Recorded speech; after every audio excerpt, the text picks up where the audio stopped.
लंबे समय से राजनीति में सक्रिय रहे, आप पूर्व में विधानसभा का चुनाव लड़ चुके हैं, हसनपुर के सर मुद्दा पर क्या कहना चाह रहे हैं? हसनपुर में जिस स्तर पर विकास होना चाहिए कुछ विकास नहीं हुआ। यहाँ सबसे ज़रूरी है डिग्री कॉलेज का, डिग्री कॉलेज नहीं है, आईआईटी कॉलेज नहीं है, बीएड कॉलेज नहीं है, यहाँ यातायात की सुविधा नहीं है।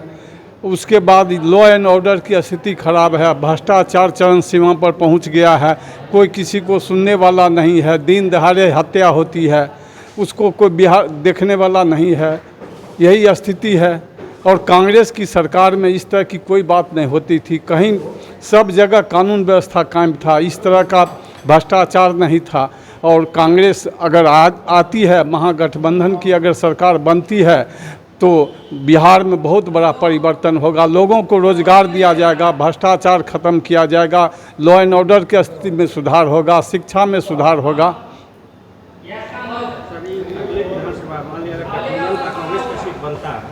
उसमें सर आपकी कहाँ तक तैयारी है?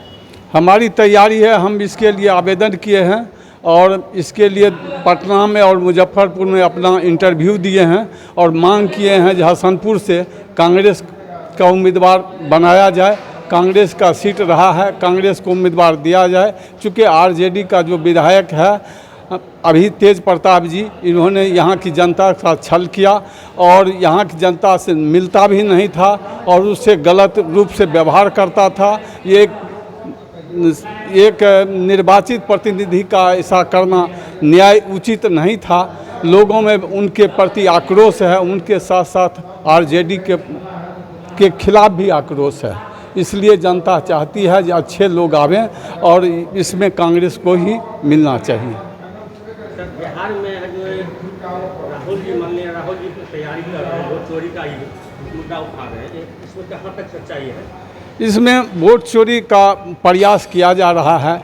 इसमें 3,72,000 मतदाता हैं हसनपुर विधानसभा में, जिसमें 30,000 कुछ लोगों का नाम काट दिया गया है या कहा गया है जो मर गया है, यहाँ से चला गया है या उसका कोई अता पता नहीं है।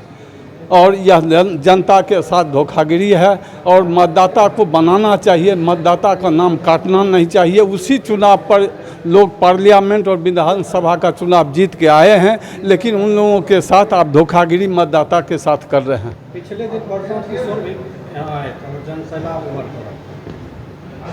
प्रशांत किशोर जी आए थे, लेकिन प्रशांत किशोर जी कहाँ से पैसा लाते हैं, इतना खर्च करते हैं, उसका उनको हिसाब देना चाहिए था।